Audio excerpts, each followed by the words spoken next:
Cool. So, welcome everyone to the It is a Good Time to Invest in Real Estate webinar, sponsored by lee-chandler. My name is Julie Yet, a finance analyst for the analyst team. Today, I'm joined by my colleagues, V. Yakushenko and Danny Murphy. Please enter your questions into the chat box and hold additional questions to the end. At the end, we will answer questions and allow others to verbally add their questions. Me and my colleagues will touch on separate points of the subject for today. I will speak on the current situation of real estate market and the mortgage interest rate. V will speak on the advantages of investing in real estate at the moment. And Danny will speak on the disadvantages of investing in real estate at the moment. So first, I want to start by talking about the real estate investment. Real estate has become a popular investment vehicle over the last 50 years or so. It can enhance the risk and return profile of an investor's portfolio, offering competitive risk-adjusted returns. In general, the real estate market is one of low volatility, especially compared to equities and bonds. Real estate is also attractive when compared with more traditional sources of income return. This asset class typically trades at a yield premium to U.S. Treasuries and is especially attractive in an environment where Treasury rates are low. Another benefit of investing in real estate is its diversification potential. Real estate has a low and, in some cases, negative correlation with other major asset classes, meaning when stocks are down, real estate is often up. This means the addition of real estate to a portfolio can lower its volatility and provide a higher return per unit of risk. So the question is this a good time to invest in real estate? The coronavirus pandemic is a tragic global health crisis that has changed life and has had one of the most significant impacts ever on the global economy. So it's no surprise that when talking about investing during this crisis, people are quickly to vilify investors and companies that are seeking to profit from this crisis. And real estate investing in this time is often associated with profiting from the suffering or financial struggles of others. But an alternative view is that real estate buyers, especially now, are necessary to prevent a market collapse. Through the uncertainty, real estate continues to be the most favored investment by a majority of Americans. In a recent Gallup poll, 35% of Americans cited real estate as the best long-term investment with stocks and mutual funds, trading behind at 21. So if you are thinking about investing in real estate, there is one thing that you need to be familiar with, the mortgage interest rate. So what is a mortgage interest rate? A mortgage interest rate is the annual cost of borrowing money from your lender. The average rate is based on the mortgage bond market, and different factors such as your credit score and your lender will affect the rate that you get. Mortgage interest rate determines your monthly payments over the life of the loan. Knowing how interest rates factor into your loan pricing, as well as what goes into determining your rate, will help you evaluate lender estimates with more precision. What factors determine your mortgage rate? Lenders consider several items when pricing your interest rate, such as credit score, down payment, property location, loan amount or closing costs, loan type, long-term interest rate type. You must be curious about how to get the best mortgage rate. To get the best mortgage rate, shop around with multiple lenders, comparing rates from 3 or 4 or more lenders help ensuring you are getting competitive offers on a new mortgage or a refinance. Additionally, you want to work with a reputable lender who is attractive and service-oriented will make the process go more smoothly. You also want to compare loan fees, terms, and offerings. Make sure you are comparing similar loan estimates based on the price, term, and product.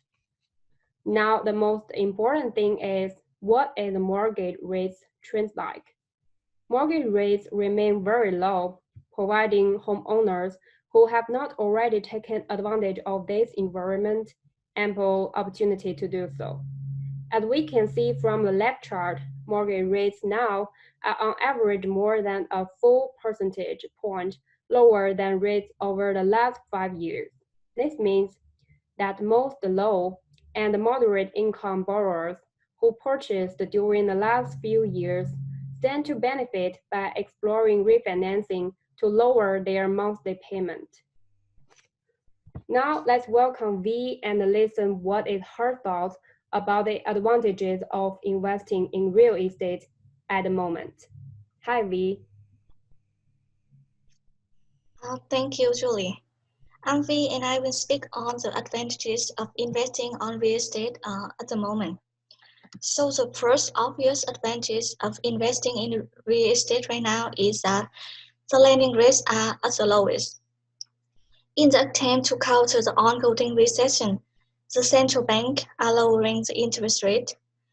As Julie said earlier, the mortgage rates have reached a historical bottom. According to Freddie Mac, the weekly average mortgage rates were 2.8% for 30 years fixed rate, 2.33% for 15-year fixed rate, and 2.87% for a 5-year adjusted rate loan, as recorded on October 22nd, 2020. This is the lowest recorded ever in 50 years. So the interest rate affects the cost of borrowing, which means the lower the interest rate, the cheaper the cost of the loan. This is a great opportunity for investors to get the best loan with more flexible budget. The second benefit is the stable market value. Julie, can you switch the slide? So the second benefit is stable market value. So we all know that land, housing, and real estate properties are considered tangible assets that have high intrinsic value. Normally, other non-real estate investments are riskier because of the volatile market change. For example, if you invest in stocks or bonds, the value of the investment easily fluctuates with the volatility of the market. And then if you have a car, you will lose the money, the value over the time. However, when you invest in real estate, the value of the investment will remain stable. When the market constantly changes, its demand will stabilize. This fact applies even during the pandemic. The third advantage is lucrative schemes are available in the market. Real estate agents are doing their best to attract customers by introducing lucrative payment plans and discounts. Many developers are also offering a refundable reservation, free cancellation, and a cashback incentive for buyers who intend to buy during the closeout period. So this might be a good time for you to negotiate a good deal with your realtor. Next, a long-term passive income is also a benefit, and there are many investment options out there, but it can take you many years to generate a significant return of income. If you invest in real estate, you can easily achieve a long-term passive income. Even in a pandemic or any economic crisis, accommodation is considered a basic human need. This is the reason why the demand for the properties or housing will continue to increase. If you want income, buy a property and then welcome tenant, and you will receive a steady amount of money at the end of each month. So lastly, advantage is the possibility of a price increase in the future. With the decline in construction sector caused by COVID-19, we can assume that there is no new supply will enter the market for a while. It can take a few months for the market to revive and for the supply to rise again. As the demand outweighs the supply, the near future may see an increase in real estate prices. This means if you invest in right now, you can gain the benefit of appreciation in the near future. Next, Daniel will speak on the disadvantages of investing on real estate at the moment. Thank you, V. So the first disadvantage of investing right now is the time and costs involved. Due to people may not be willing to rent right now and move in, there may be a lag in cash flow and getting renters, as well as the maintenance required if you are looking to buy and flip or buying something at a lower cost with the hopes of putting more work into it. There's also other risks with renter risks right now during COVID. There are some states becoming more eviction friendly. I know like in Massachusetts where I live, there was a pause in evictions, which should be coming to an end in the next couple of weeks, but it's still there. And that can cause people staying in your buildings without providing you with a source of cash flow. Additionally, you can also become over leveraged if you're buying something and you don't have another source of income, you can become over leveraged and kind of stuck with the property.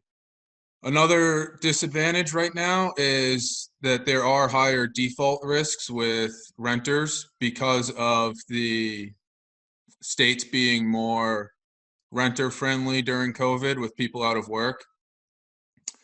And because of that, credit and lending companies are seeing the higher default risks on renters, and they are thinking that it may lead towards more defaults on mortgages. So they are becoming stricter on their guidelines for loans for real estate investment properties.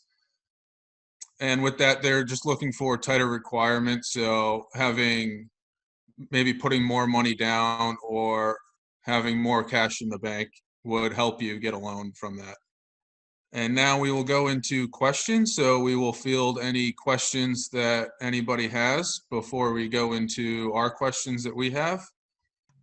If nobody have any questions, so we're gonna go ahead and start on our question. So the first question is, the low interest rate is the most attractive for investor at the moment. Will the interest rate be lower?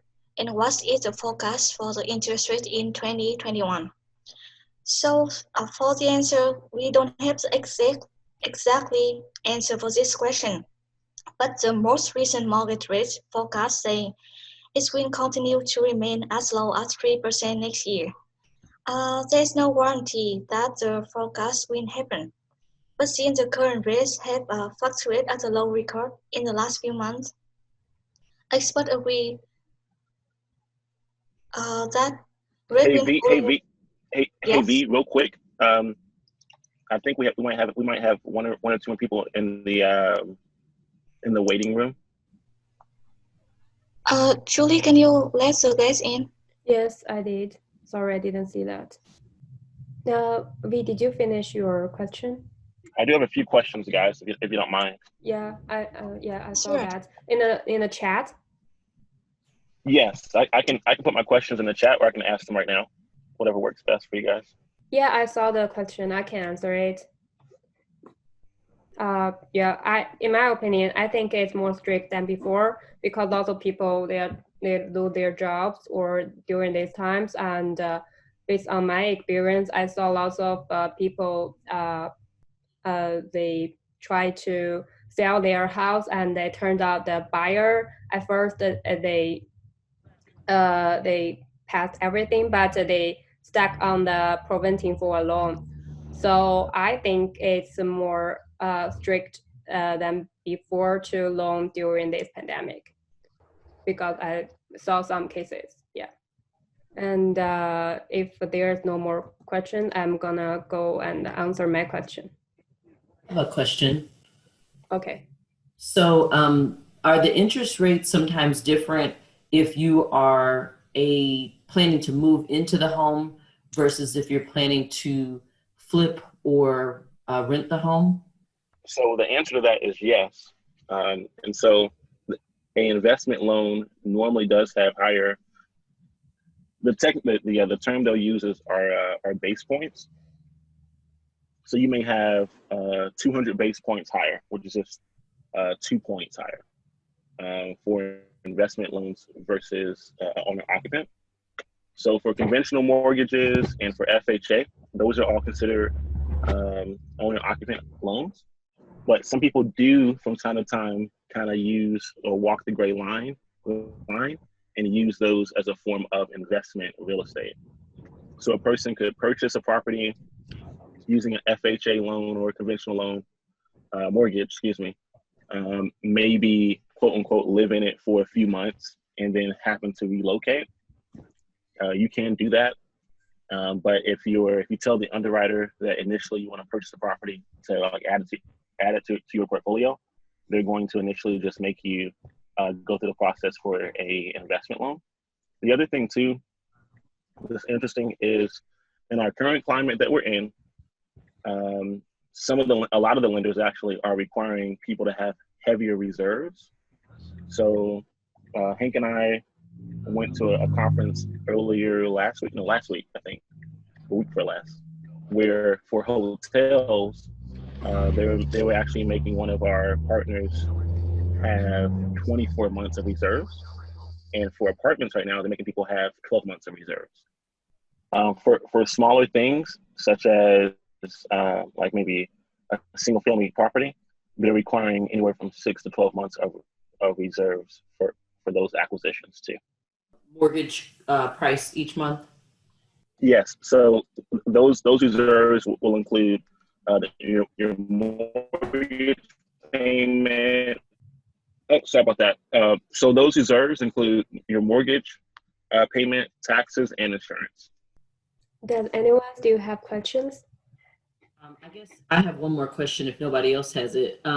So there are properties that are available for low cost, through like the land bank here, but they need significant repair. And so I'm wondering, are there opportunities, to purchase real estate and get a loan to do repair if you don't intend to live in them? Like you said, credit, lenders are not giving out loans as much as they were, or it's tighter. So I'm just wondering if they're still lending for fixer-uppers as well. Yeah, so that's a good question. There are lenders that will still lend for fixer-uppers.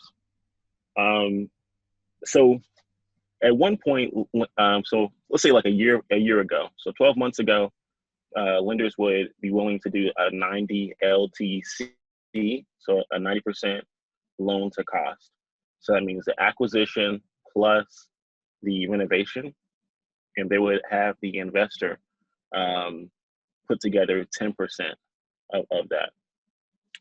That loan is still there. However, they have lowered the that percentage. So instead of it being 90% LTC, in some cases it's 80 or 80. So and you have an idea of what your purchase will be.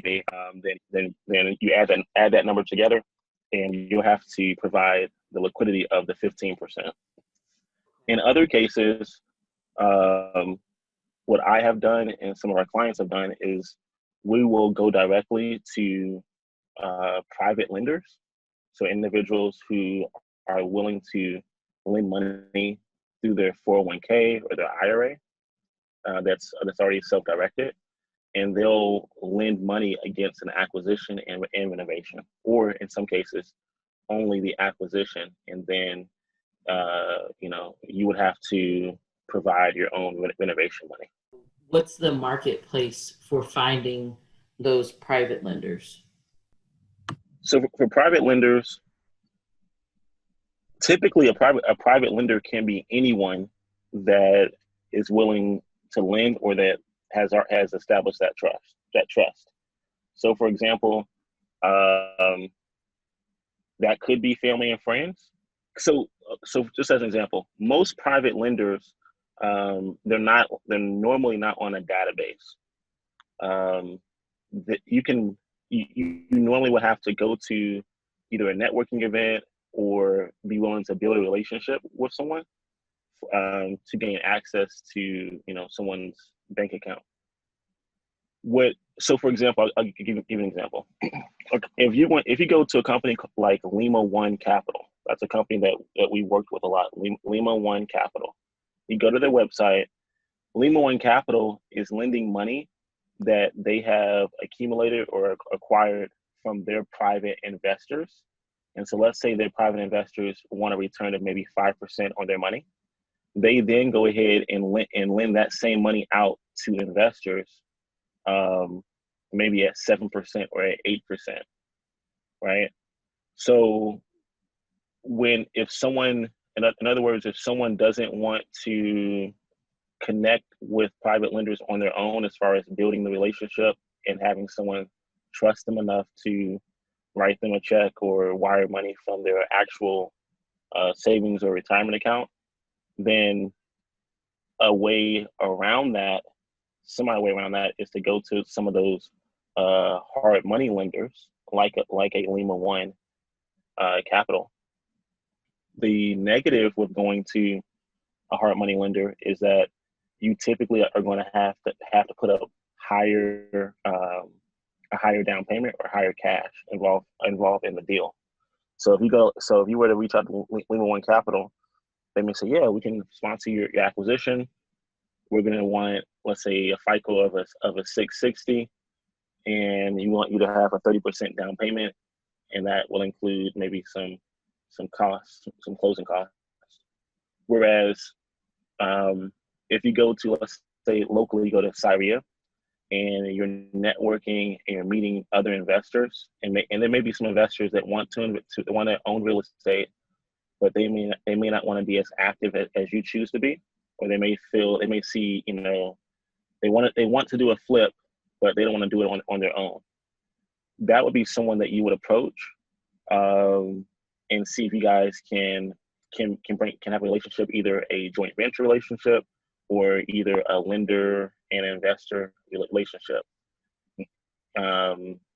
There's no set rule as far as what percent or interest rate should be charged. So if you guys agreed to 5% or 6%, then great. If you guys agreed to a 6% interest rate over 12 months and they finance the entire deal, then fantastic. One of the things that we do we have clients that once again have IRAs and 401ks and they want to lend money for real estate. We will basically broker that relationship. So if someone said, hey, I really want to go ahead and do a flip, say, great. We're not going to necessarily just give them our investors' phone numbers and emails. Instead, what we'll do is we will go through the initial underwriting of the deal, and then we typically will charge some type of fee or points in addition to the funding of the deal, similar to what someone might do with Lima One. Because if someone, just as an example, let's pretend that it's my grandmother. If my grandmother entrusts me with $150,000 out of her retirement account, and I just gave my grandmother's name and phone number and email address over to anyone who said, hey, I want to invest in real estate, at some point in time, it's going to hinder or hurt the relationship that I have with my grandmother, right? Because there's basically no filter. Like, I'm basically just kind of passing her contact information to anyone. So instead, what we'll do is we'll see if that investor themselves, how much skin in the game they're willing to have in the deal. And if it's not something that would put us in the best relationship with our investors, we'll just go ahead and refer them to another financing company where they can where if it's a little more risky, they're still willing to play ball. So because we don't have enough time, and one last question, if there is still a question. Okay, I'm gonna start my part. So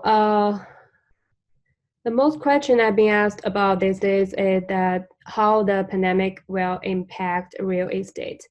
The current recession caused by the COVID-19 pandemic is far different from the Great Recession, due in large part of the fact that the 2008 recession was caused by poorly managed financial markets.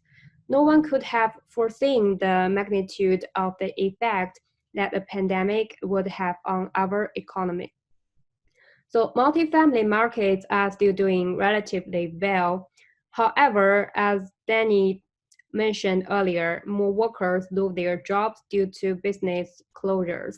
If follows that more tenants will be unable to pay their rents, it is no doubt that the sooner the US can distribute a vaccine, the sooner we'll see recover.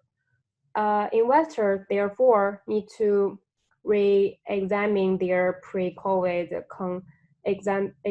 expectations for each property type and market to assess whether and how the pandemic might change the distribution of future possible outcomes and how portfolio allocations might need to change in the response. And Daniel, do you have something to add? Hi, Danny. Oh, sorry, I was muted. I do have the question, which if I can get to it. Are we able to extend the time or? We have 5 minutes left. Okay, so I'll go into minimizing the risks associated with investing. So the first thing you can do is look for landlord-friendly states. So kind of just wave tops. The Southeast is pretty landlord-friendly, as well as some Midwest states, Illinois, Indiana, Ohio, and then scattered Western mountain range areas like Colorado, Wyoming, and Idaho.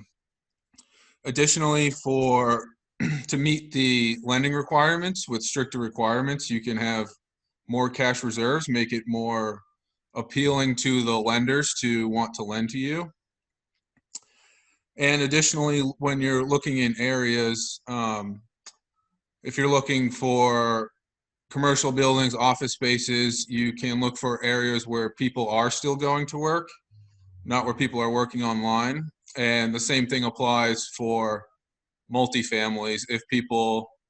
Areas where people are still working, even if it's online, as long as they're still having some income, they'll still be able to make their rental payments and not default.